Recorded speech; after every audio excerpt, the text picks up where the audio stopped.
So ಇವತ್ತು ನಂಗೆ ಆಚಾರ ಸರಿಲ್ಲ, ಟಿವಿ ಮತ್ತೆ ಕೆಟ್ಟೋಯ್ತು ಇವತ್ತು.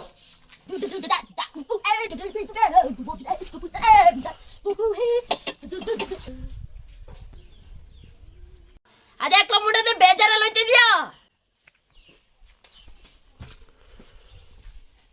ಎಂಟೆ ಗೊತ್ತಾ, ನನ್ ಕಷ್ಟ ಯಾರಿಗೂ ಬರ್ಬಾರ್ದಕ್ಕಲ್ಲ. ಅಂತದೇನಾಯ್ತಾ? ಮನೇಲಿ ನೆಮ್ಮದಿನೇ ಇಲ್ಲಕ್ಕಲ್ಲ, ಸಾಲದ ಬಾಧೆ ಜಾಸ್ತಿ ಆಗ್ಬಿಟ್ಟೈತೆ. ಈ ಸಾಲದಿಂದ ನನ್ ಚಿನ್ನ ಹೋಯ್ತು, ನಮ್ ಎಮ್ಮೆ ಕರ್ಕೊಳ್ಳೋದು, ನನ್ ತನ್ಕೊಳ್ಳೋದು, ಈ ಜೀವನನೇ ಬೇಡ ಅನ್ನಿಸ್ಬಿಟ್ಟೈತೆ. ಹಾ ಹೌದಾ? ಹಂಗಾದ್ರೆ ನಿನ್ಗೆ ಯಾರೋ ಮಾಟ ಮಾಡ್ಸವ್ರೆ. ಹೌದು ಕಲ್ಲ, ನನ್ಗೂ ಹಂಗೆ ಅನ್ನಿಸ್ತಿತ್ತು. ಇವತ್ ನನ್ ಟಿವಿ ಕೆಟ್ಟೋಯ್ತು. ಏ ಮಂಗುಣದೆ, ಇದಕ್ಕೆಲ್ಲ ಪರಿಹಾರ ಇದೆ ಕಣ. ಒಬ್ಬ ಕೆರೆಯರಿ ಮೇಲೆ ಗೊದ್ಬಟ್ಟೆ ಸ್ವಾಮಿ ಅವನೇ, ಅಂತ ಹೋಗ್ಬಿಟ್ಟು ತಡೆ ಓಡಿಸು, ಎಲ್ಲ ಪರಿಹಾರ ಆಗುತ್ತೆ. ನಾನ್ ಹೆಂಡ್ತಿನೂ ಅಂತ ಬಂದ್ಮೇಲೆ 2 ಮಕ್ಳಾಗಿದ್ದು. ಅಲ್ಲಲ್ಲ, ಅಂತ ಹೋಗಿ ತಡೆ ಓಡಿಸ್ಕೊ ಬಂದ್ಮೇಲೆ ನಾನು ಹಂಗಾರೆ ಟಿವಿನೇ ತಗೋಬಿಟ್ಟು ತಡೆ ಬಡಿಸ್ಕೊ ಬಂದ್ಬಿಡ್ತೀನಿ.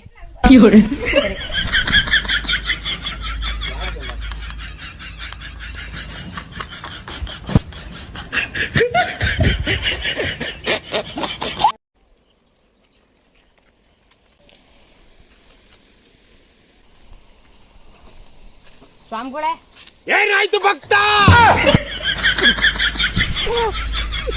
ಸ್ವಾಮಿಯಲ್ಲ ಕಾಮಿ. ಶಿಷ್ಯ, ಯಾಕೆ ದರೆಗುರುಳಿದೆ ನೀನು? ನಾನು ನಿಮ್ಮ ಗರ್ಜನಿಗೆ ಎದುರಿ ಹೋದೆ. ಸ್ವಾಮಿಗಳೇ, ಈ ಟಿವಿಗೆ ಯಾರೋ ಮಾಟ ಮಾಡಿಸ್ಬಿಟ್ಟವ್ರೆ, ಒಂಚೂರು ತಡೆ ಮಾಡ್ಕೊಡಿ. ಶಿಷ್ಯ, ಹೇಳಿ ಗುರುಗಳೇ. ತಡೆ ಸಾಮಾನನ್ನು ತೆಗೆದುಕೊಳ್ಳುವಂತನಾಗು. ತಗೊಳ್ಳಿ ಗುರುಗಳೇ.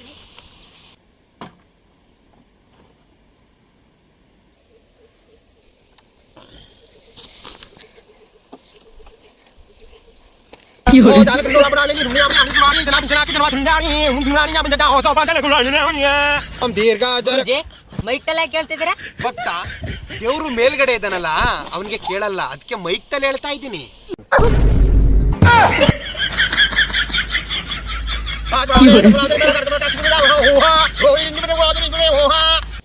ಭಕ್ತ, ಹಿಂದೆ ಸರಿ, ಈಗ ತಡೆ ಹೊಡಿತೇನೆ. No, no, no, no.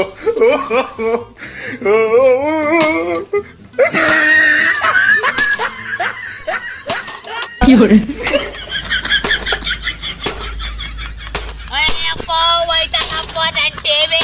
ತಡೆ ಹೊಡಿಸ್ತೀನಿ ಅಂತ ಕರ್ಕೊಂಡ್ ಬಂದ್ಬಿಟ್ಟು ನಂದು 50,000 ರೂಪಾಯಿ ಟಿವಿ ತೆಗೆದ್ರಲ್ಲ. ಅಯ್ಯೋ ಅಯ್ಯಪ್ಪ, ಹೋಯ್ತಲ್ಲ ನನ್ ಟಿವಿ, ಹೋಯ್ತಲ್ಲ ನನ್ ಟಿವಿಯೋ. ಭಕ್ತ, ಶಟ್ ಅಪ್ ಯುವರ್ ಮೌತ್. ಎಲ್ಲ ಪರಿಹಾರ ಆಗಿದೆ, ತಗೊಂಡು ಹೋಗೋ ಬೆಡಿ ರಾಸ್ಕಲ್. ಕಮಾನ್ ಶಿಷ್ಯ. ಅಯ್ಯಪ್ಪ, ಹೋಯ್ತಲ್ಲ ನನ್ ಟಿವಿ.